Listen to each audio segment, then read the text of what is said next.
Om Namo Bhagavate Vasudevaya. Namo Om Bhagavate Bhagavate Vasudevaya. Om Namo Bhagavate Vasudevaya. Om Namo Om Namo Bhagavate Bhagavate Vasudevaya. Alright, so Varun Prabhu, you can go ahead and read the first 3 verses. Chapter 4 Transcendental Knowledge. Text 1. The personality of Godhead, Lord Krishna said, I instructed this imperishable science of yoga to the sun god, Vivaswan.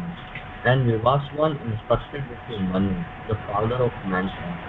And Manu in turn instructed it to Ishwaku. Text 2.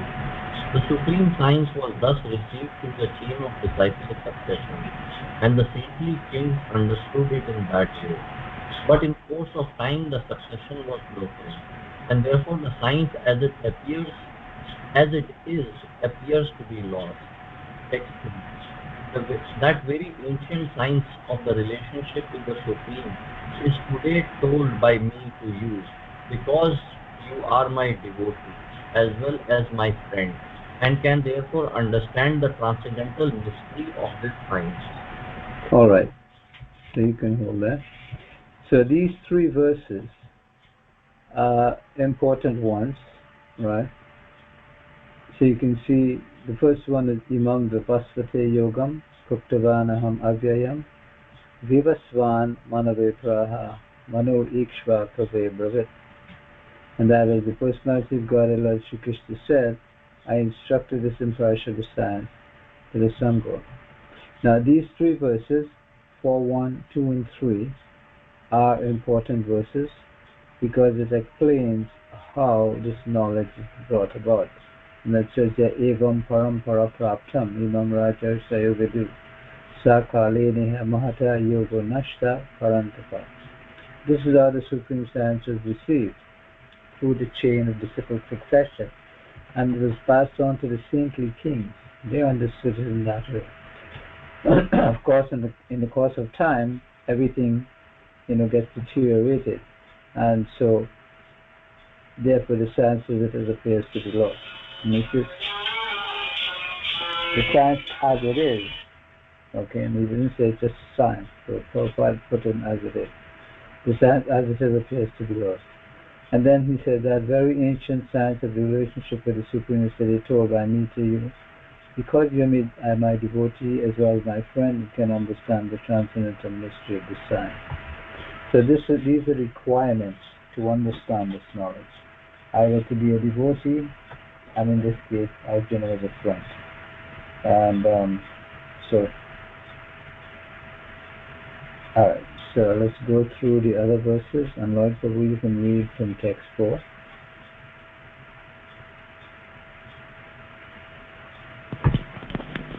Text 4.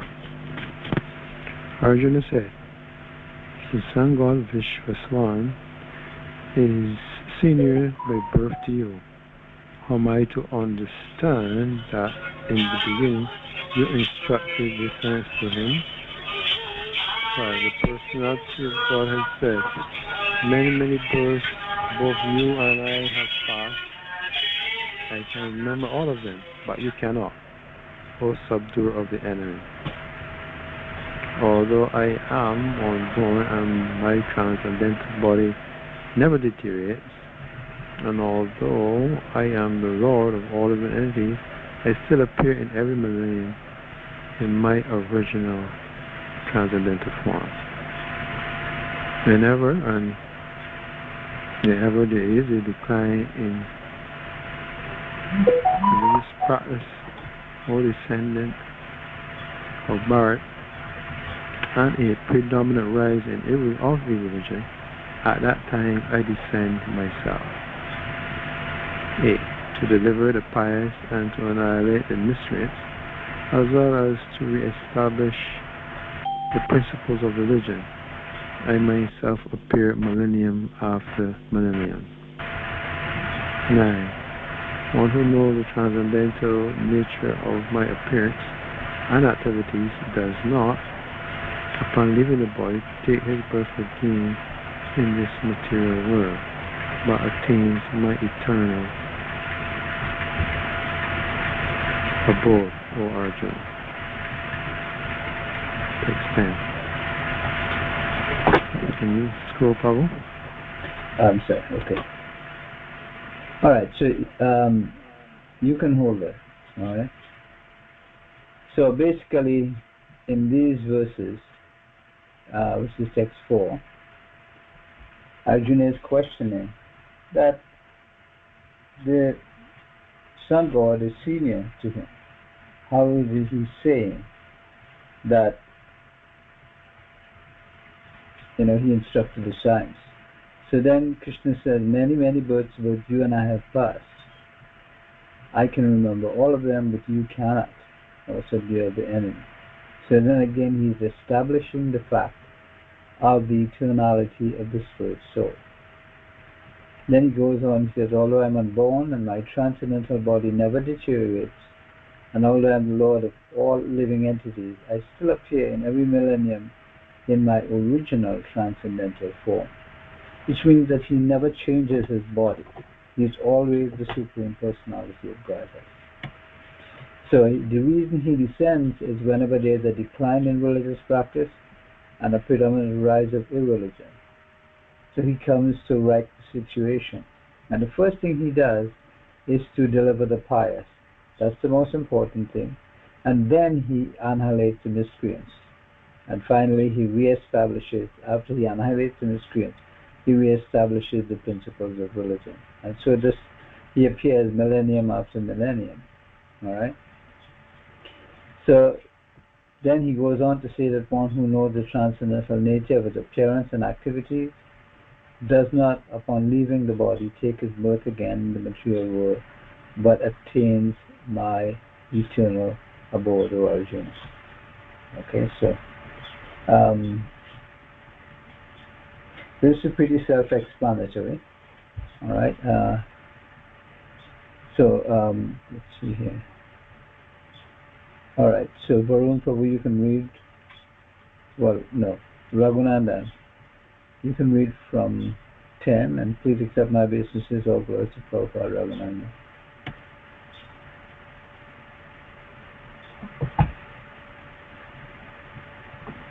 Hari Bol Prabhuji, please accept my humble obeisances. All glories to Srila Prabhupada. What chapter are you there? Chapter 4? Yeah, chapter 4, text 10. Text 10?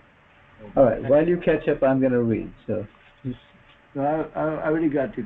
I got it, that's okay. Okay. Okay. Being freed from attachment, fear, and anger. Being free from attachment, fear, and anger, being fully absorbed in me and taking refuge in me, many, many persons in the past became purified by knowledge of me, and thus they all attained transcendental love for me. So text 11. As all surrendered unto me, I reward them accordingly. Everyone follows my path in all respects, O son of Partha. Text 12. Men in this world desire success in fruitive activity, and therefore they worship the demigods quickly. Of course, men get results from fruitive work in this world. Text 13. According to the three moods of material nature and the works associated with them, the four divisions of human society are created by me. And although I am the creator of this system, you should know that I am yet the non-doer, being unchangeable. All right. So text 10 through 13. Okay. He said, being freed from fear, attachment, and anger, being fully absorbed in me and taking refuge in me, many, many persons in the past became purified by knowledge of me, and thus they all attained transcendental love for me. So here, if we look at the purport on this one, right? It is very difficult for a person who is too materially affected to understand the personal nature of the Supreme Absolute Truth. So generally people who are attached to the bodily conception of life are so absorbed in materialism that it is almost impossible for them to understand how the Supreme can be a person. And such materialists cannot even imagine that there is a transcendental body which is imperishable, full of knowledge and eternal blissful. So in the material concept, the body is perishable, full of ignorance and completely miserable. Therefore people in general keep the same bodily idea in mind when they inform of the personal form of the Lord. So they think that the Lord is the same as them. But that's all they know. They don't know anything else. So when they are informed about spiritual life is also individual and personal, they become afraid of becoming persons again. So that's the fear. The fear is the fear of becoming persons again, to engage in these activities. So we have to become free from fear, and then there's the attachment and anger. So let's see what he says about attachment. Okay. Being embarrassed by so many theories and contradictions of various types, they become disgusted and angry and foolishly conclude that there is no supreme cause.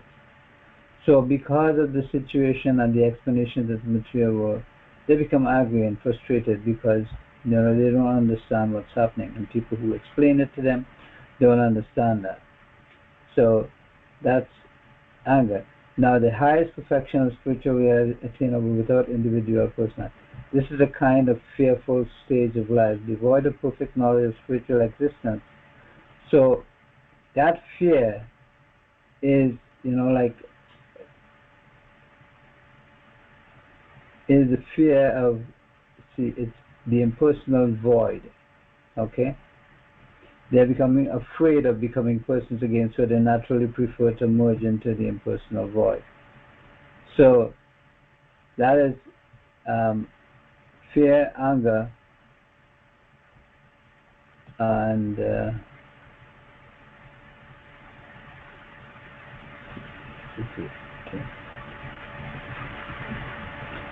attachment, fear, and anger. So the attachment, if we are freed from the attachment, if we are freed from the fear of becoming persons again, and if we are free from the anger of being frustrated by all kinds of imperfect knowledge, then we can become fully absorbed in the Supreme Lord. We can take refuge in Him. So the devotees who would take shelter of the Supreme Lord and shelter of the Krishna consciousness movement, they have come to that position whereby they're free now to become absorbed in the personality of Godhead. They are not fearful of becoming persons again. They are not fearful of the attachment to material nature, and they're not angry because they understand their position and know their position is a temporary, difficult one. So in that case, now they take shelter of the Lord. And many, many persons in the past became purified by knowledge of me, and thus they all attained transcendental love for me. Okay? So, then he goes on to say, as all surrender unto me, I reward them accordingly. So, this is basically, as we surrender, the Lord rewards us. But he says, everyone follows my path in all respects. So that those who do not surrender to him, they are still following his path because he is the owner and controller. Isha Vasyamidam Sarvam. So he's the owner and controller of everything. So they're still following him no matter what they do. So then he says, men in this world desire success and fruitive activities, and they worship the demigods. And then quickly of course they get results from fruitive work. According to the three modes of material nature and the work associated with them, the four divisions of human society are created by me. And although I'm the creator of the system, you should know I'm yet the non-doer, being unchangeable. So he said that the three modes of material nature come from him, and the four divisions of human society, the varnas and the ashram, they were created by him. And the reason they were created by him is for the general upliftment of human beings. Anyone has anything on that?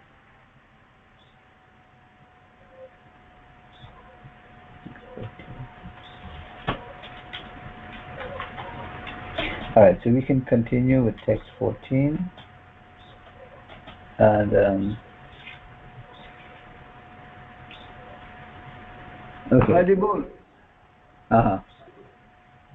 On 13, on text 13, according to the three modes of material nature and the works associated with them, the division of human society are created by me, and though I am the creator of the system, you should know that I am yet the non-doer. Okay. Clean, unchangeable. Can you explain that to me? Well, that's what we just explained. He created the three modes of material nature. He assigned the work associated with the modes of material nature, Sattva, Rajas, and Tamas, goodness, passion, and ignorance. All right, and then he created the four divisions of human society, which is the four varnas and the four ashramas. Right, the four brahmanas, the brahmachari, grihastha, the vanaprastha, and sannyasi, and brahmachari, grihastha. So these are the four varnas and the ashramas. So if you look at the purport here, you will see, right, that there are kshatriyas, there are brahmanas, kshatriyas, vaishyas, and shudras, and then there's also the brahmins and the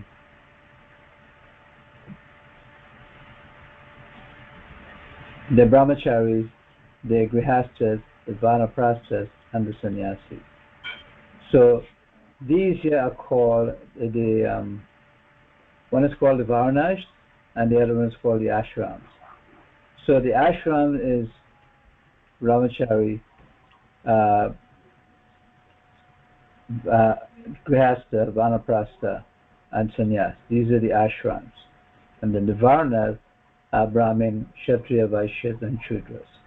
So he created that to give people, living entities, the ability to act in material nature. And then, because of our constant engagement in birth, disease, old age, and death, we have specific abilities that we take from our last lives. Okay? All right, and is that explain it a little clearer? Yeah. At the end where he says, I am yet the non-doer. Yeah. He's the non-doer. Unchangeable. Yeah. Because he does it, but he still doesn't, he's not manipulating everything there. He's giving us that arrangement so we can actually work in the material situation. So he said, you should know I'm yet the non-doer. So he's not doing it because, okay, I want to control everyone. He's doing it because we need that situation. So he's unchangeable. Because of that, because of that situation, it doesn't change him. He's still the Supreme Personality of Godhead. He's still aloof from everything else. So he calls himself the non-doer. Let's see what it means when they say non-doer in the thing here. The non-doer is a karta, right? As the non-doer. So you may know me as the non-doer, right? And see here, if there's anything on the non-doer.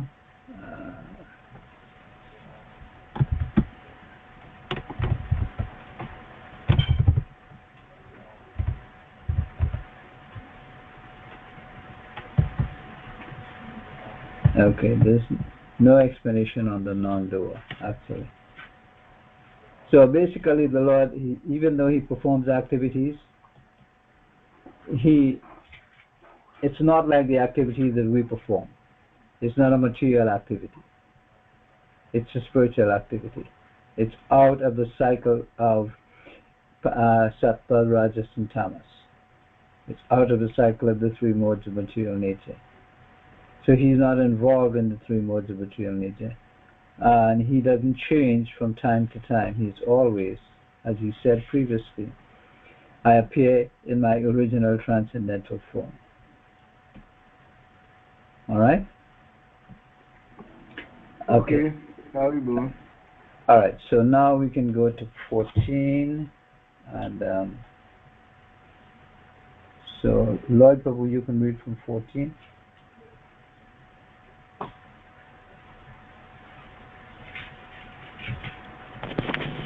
Text 14. There is no work that affects me, nor do I aspire for the fruit of action.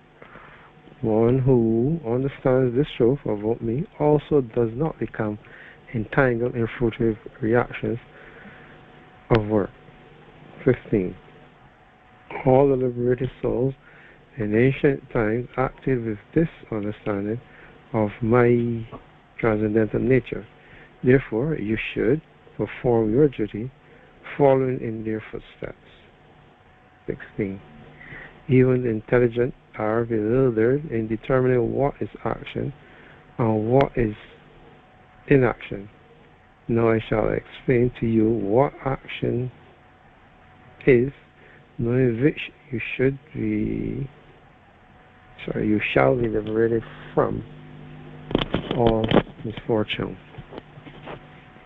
17. The intricacies of action are very hard to understand. Therefore, one should know properly what action is, what forbidden action is, and what inaction is. All right, so hold there. 17. So here he's talking about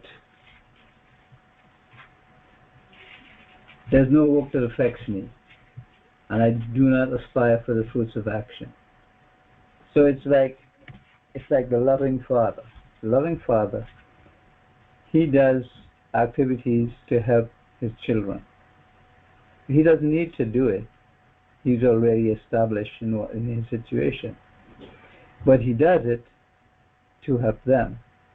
So he's not doing it so that he could get some result from the activities. He's doing it to elevate them and to enlighten them. And this is what, so he said, there's no work that affects me. The only reason that he works is to give us his mercy. So one who understands this truth does not become entangled in fruitive reactions of work. So he understands the supreme position of the Supreme Lord. He does not become entangled because now he's aware of the Supreme Lord. Then he goes on to say that as all liberated souls in ancient times acted with this understanding of my transcendental nature, now you should perform your duty following in their footsteps. So we should try to understand the transcendental nature of the Supreme, and then we should perform our duty by following in the footsteps of liberated souls. Then he goes on, and this is a slightly different area, which is action. And even the intelligent are bewildered to determine what is action and what is inaction. And he says, now I shall explain to you what action is, with knowing which you shall be liberated from all misfortune. So activity is the cause of misfortune. This is what he's saying here.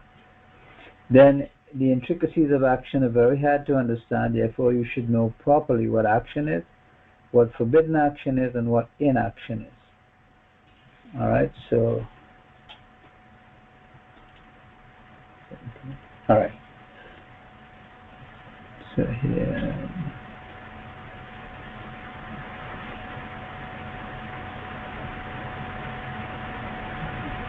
All right, so Varun Prabhu, you can go ahead and read from text 18.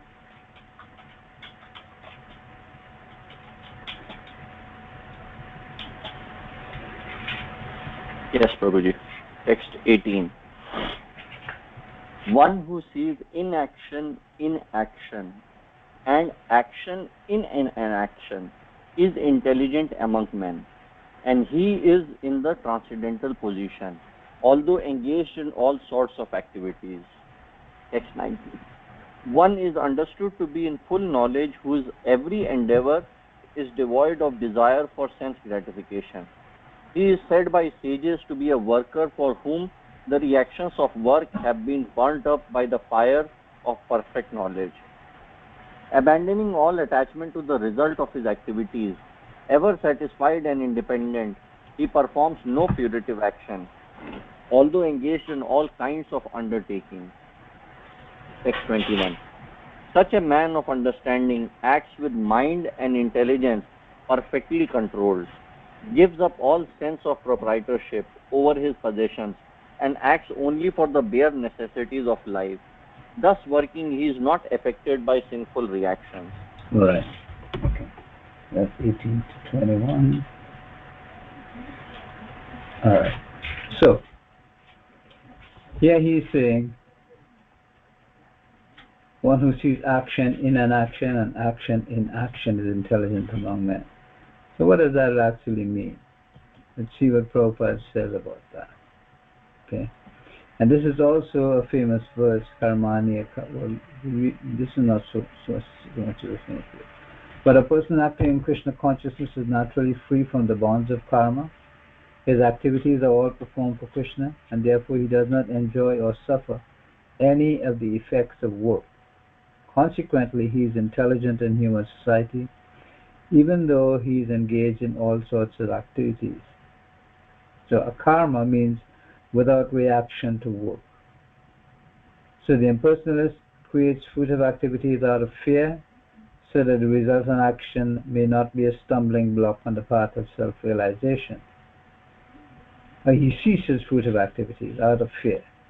But the personalist rightly knows his position as the eternal servitor, therefore he engages himself in the activities of Krishna consciousness. Because everything is done for Krishna, he enjoys only transcendental happiness in the discharge of the service. Those who engage in this process are known to be without desire for personal sense gratification. The sense of eternal servitorship to Krishna makes one immune to all sorts of reactionary elements of work. So this is what it is. One who sees inaction in action, right? So inaction in action means the practice of devotional service. We are performing activities in devotional service. That is actually inaction as to the entire world. You know, like they tell the book distributors, why don't you get a job? You know, so. And then action in inaction, right? So in this inaction, you see the activities of devotional service. Right? So one who understands, one who sees action in inaction, and inaction in action, and action in inaction is intelligent among men. And he is in the transcendental position, although he's engaged in all sorts of activities. Because his work doesn't change the nature of the material situation. It extracts us from the material situation. So one is understood to be in full knowledge, whose every endeavor is devoid of desire for sense gratification. He said by sages to be a work of whom the reactions of work have been burned up by the fire of perfect knowledge. So abandoning all attachment to the results are ever satisfied and independent, he performs no fruitive action. So this is basically what it is, no fruitive action. Such a man of understanding acts with mind and intelligence perfectly controlled, gives up all sense of proprietorship over his possessions, and acts only for the bare necessities of life. Thus working, he is not affected by sinful reactions. So basically, we come to the point of understanding that everything is owned and controlled by the Supreme Lord. We have no control over anything here, but we are given that situation whereby we can act either for sense gratification and fruitive results, or we can work for the pleasure of the Supreme Lord. So working for the pleasure of the Supreme Lord, even though we are performing activity, that's inaction in action. So, basically, and then action and inaction is also the same, because we are acting in something that's inactive for the entire world. So such a man, he's not affected by sinful reactions. So that's the secret of devotional service. By engaging in devotional service, one becomes free from sinful reactions. All right, anyone has any questions or comments on that one?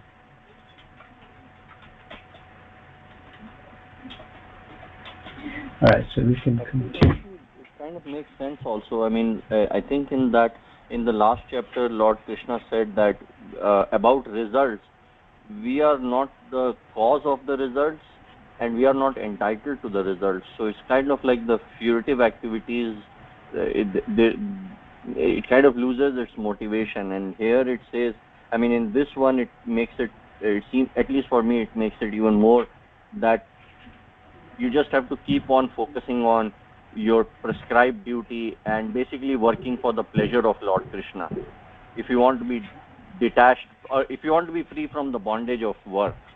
So, yeah, I like how you said it, because it frees you from the motivation. You know, so what happens is there is no motive in the activity, because the only motive is to satisfy the Supreme Lord.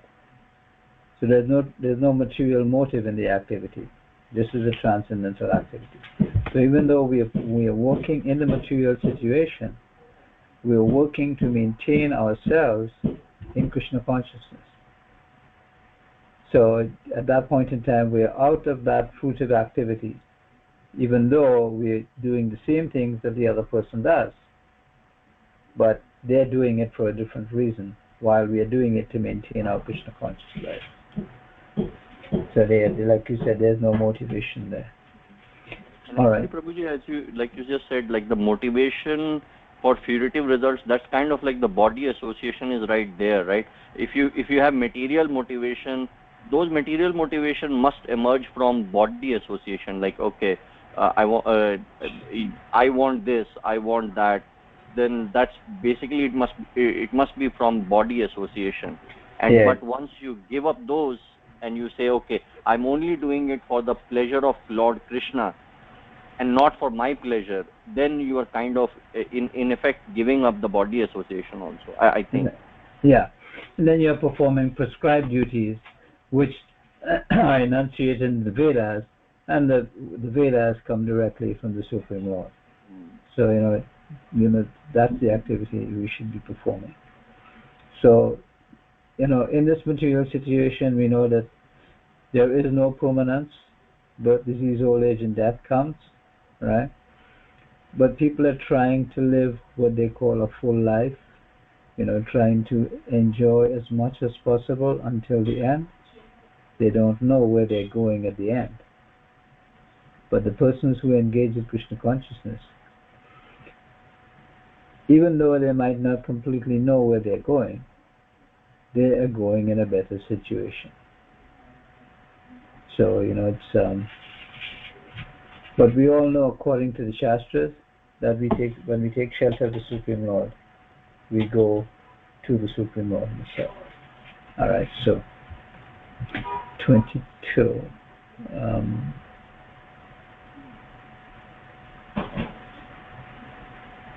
So who didn't read yet?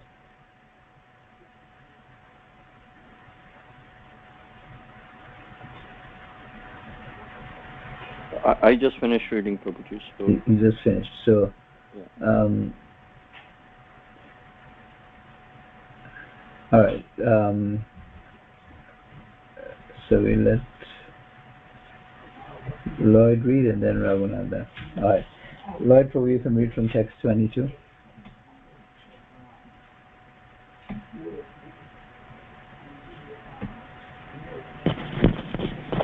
Text 22. He who is satisfied with gain, which comes of his own accord, who is free from duality and does not envy, who is steady in both success and failure, is never entangled, although performing actions. 23. The work of a man who is unattached in the modes, to the modes of material nature, and who is fully situated in transcendental life, is merged entirely into transcendence. 24. A person who is fully absorbed in Krishna consciousness is sure to attain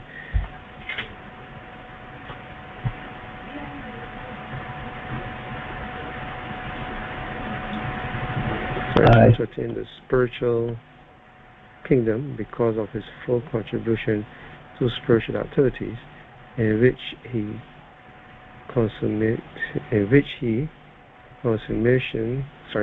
consummation is absolute, and that which is offered is of the same spiritual nature. 25. Some yogis perfectly worship the demigods by offering different sacrifice to them, and some offer sacrifice in the fire of the Supreme Brahman. 26.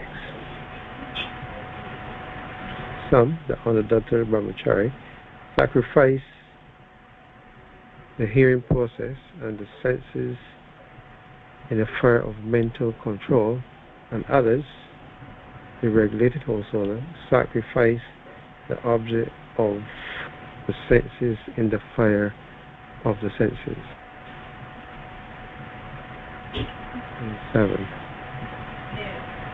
Others who are interested in achieving self-realization through control of the mind and senses offer the functions of all these senses and of the life breath as oblation into fire of the controlled mind.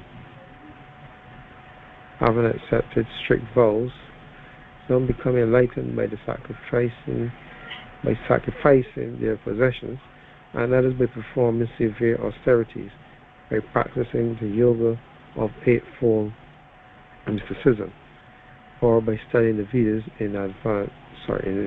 to advance in transcendental knowledge. 29.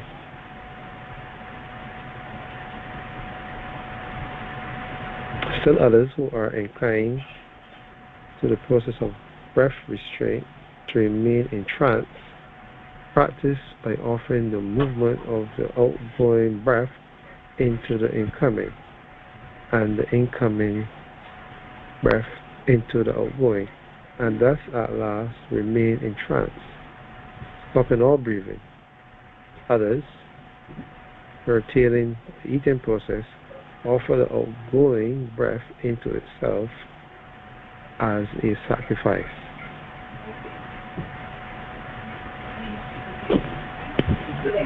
Okay, last one. 30. Text 30. All these performers who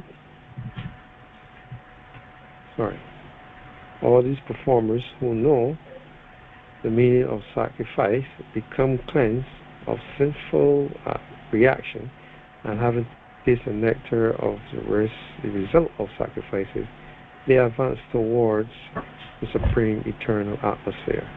All right. Okay, so you can hold that.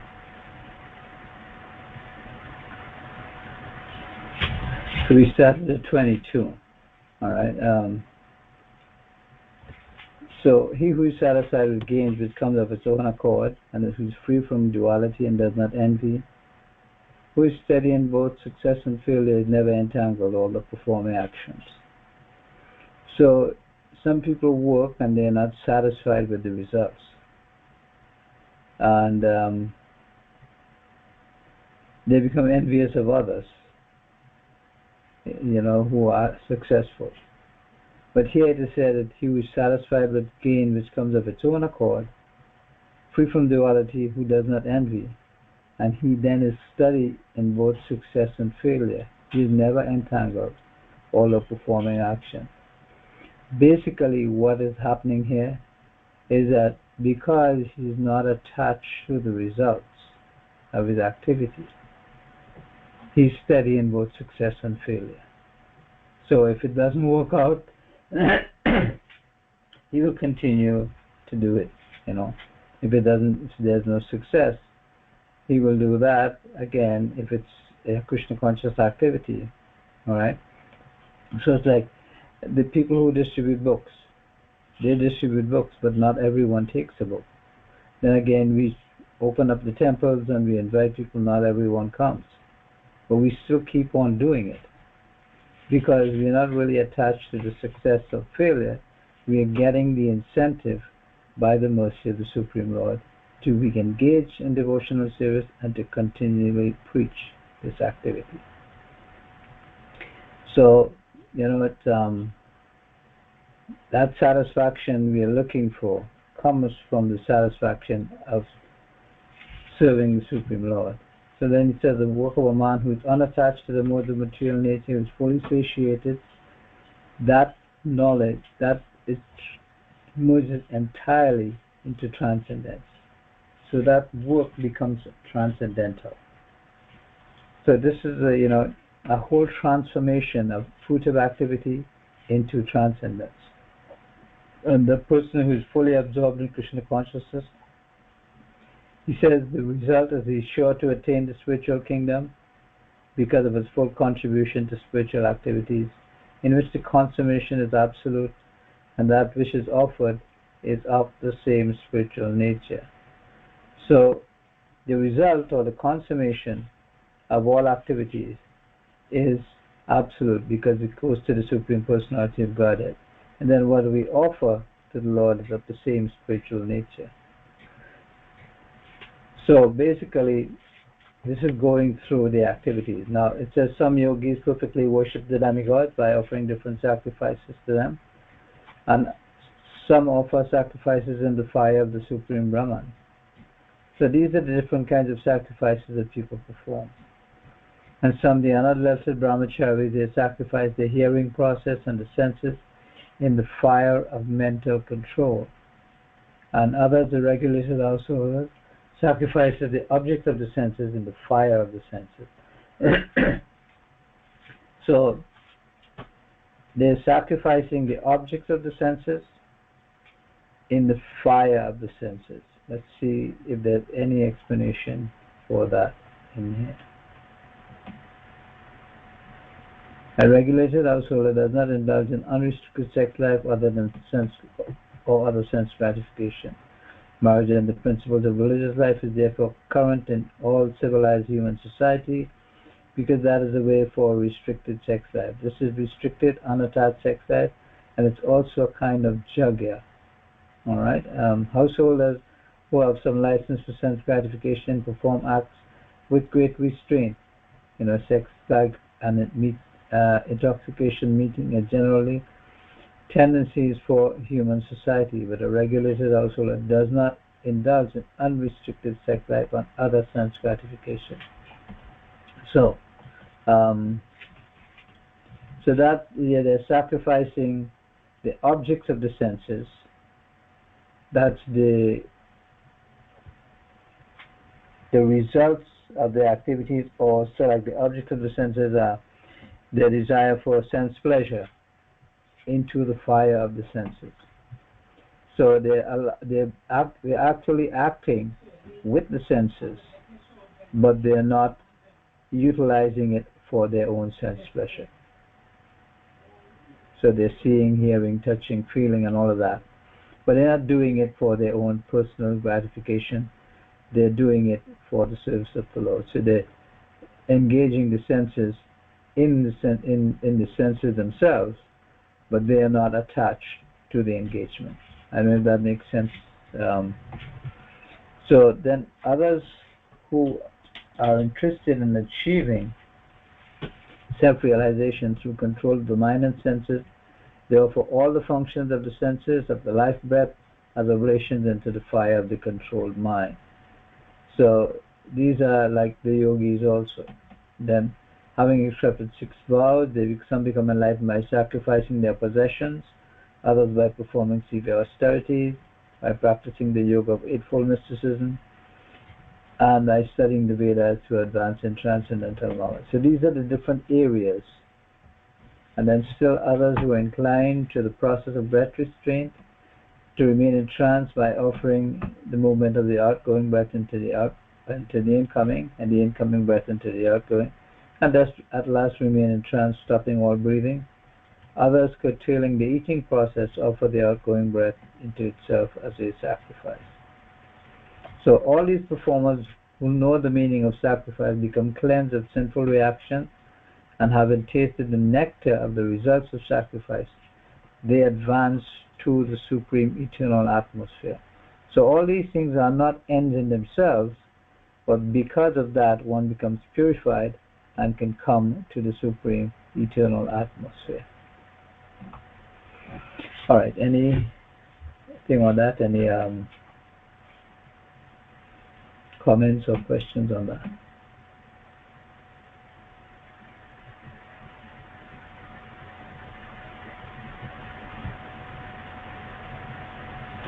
Okay, so here we have just 31. We only have 2 more minutes. So I think we should stop here at text 30. All right. And so basically it starts, and this is transcendental knowledge, and Krishna explains how transcendental knowledge comes about, that it comes from him. And it gets transferred to the chain of disciplic succession. And now he's telling Arjuna today, right? Because, he comes all the time, and this verse here,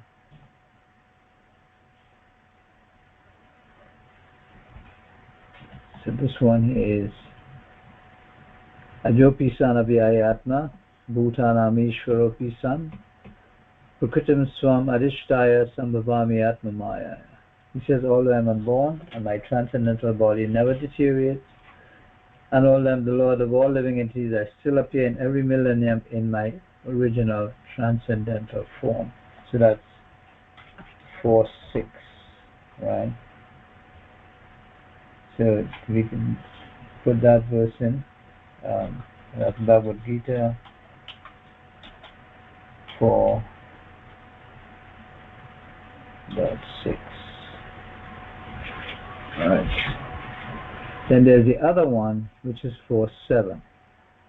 And that's Yada yada hi dharmasya glanir bhavati bharata abhyutanam adharmasya tadatmanam sujamyaham. So whenever and wherever there's a decline in religious practice or descent of Bharat and a predominant rise of irreligion, at that time I descend myself. So these are 2 important verses, and so that's 4:6 and 4:7. Okay. Then again, this one here, to deliver the pious and to annihilate the miscreants. This is another famous one, which is Parichanaya Sadhuna Vinashaya Cha Duskritam Dharma Samstapanataya Sambhavami Juge Juge. To deliver the pious and to annihilate the miscreants, as well as to re-establish the principles of religion, I am myself appear millennium after millennium. And this is why he comes. He comes to deliver the pious, annihilate the miscreants, and then re-establish the principles of religion after the miscreants. Alright, so that also is a famous verse.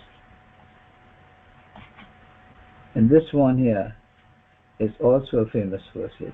Janma karma chami divyam evam yogati tatpataha tyakva deham punaru janma naiti mam iti sarjana. One who knows the transcendental nature of my appearance and activity does not, upon leaving the body, take his birth again in this material world, but attains my eternal abode.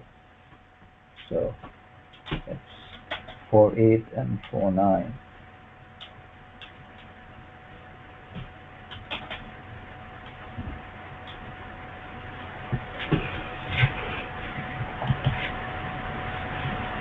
Okay, so then he talks about being freed from attachment, fear, and anger. And that's the situation in the material world where we attach, and we develop a fear of taking birth again and again and suffering, and we become angry because of the improper explanations. then he goes on to say that if one surrenders unto me, I reward them accordingly. So if we surrender to material nature, he will reward us with material activity and material result. If we surrender unto him, he will award us to transcendence. So then he says, then he goes on to say about men in this world desire success and fruit of activities, and therefore they worship the demigods, and quickly they get results. And according to the three modes of material nature and the work, then he talks about the four divisions of human society, the varnas and the ashram. He says that although he does that, he's still not entangled in fruit of action, right? And when the liberated soul acted with this understanding of his transcendental nature, he's saying that we should perform our duty following in their footsteps. So even the intelligent are bewildered, and then he talked about action and inaction, and we went through that in a little bit of detail, all right? So one is understood to be in full knowledge, who's in every endeavor devoid of desire for sense gratification, and that means that the actions of his work have been burned up by the fire of perfect knowledge. And that's the position of Krishna conscious activity. So abandoning all attachment to results of activities, ever satisfied and independently performs no fruitive action. So that's inaction. So although there's action, it's inaction. And such a man acts with mind and intelligence perfectly controlled, gives up all sense of proprietorship over his possessions, and acts only for the bare necessities. Then the person who is satisfied with gain, which comes of its own accord, free from duality, does not envy. He's steady in both success and failure. He's never entangled. So these are the secrets of not becoming entangled and becoming attached to Krishna consciousness. So the Vokamana attached to the mode of material is fully situated in transcendental knowledge and merges entirely into transcendence. Fully absorbed in Krishna consciousness, sure to attain the spiritual kingdom. And then talked about the yogis who worship the demigod, the analysts, the brahmacharis, the others achieving self-realization. And then he goes on to say that all these performers who know the meaning of sacrifice become cleansed of sinful reactions. They don't get transcendental knowledge. They become cleansed of sinful reactions, and having tasted the nectar of the results of activity, they advance toward the supreme eternal nature. All right, so I think we can stop here tonight. And anyone have any general comments on the entire reading?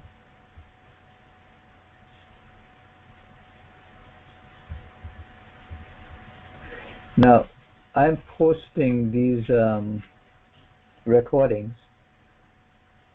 So if you go to YouTube and you search for Vaisnava Reading Sanga, that's Vaisnava Reading Sanga, it should come up. You should be able to get all of them as we go along. The one from yesterday I didn't post yet, and the one from today is not posted. But you can listen to them and go over them, and once you put them on, you will actually see us going through the verses one by one. All right, and then, like I say, once I have the notes, I will post those, and then you can get an idea of what we discussed and what are the areas that we looked at. All right. So at this point in time, we can stop if no one has any questions or comments.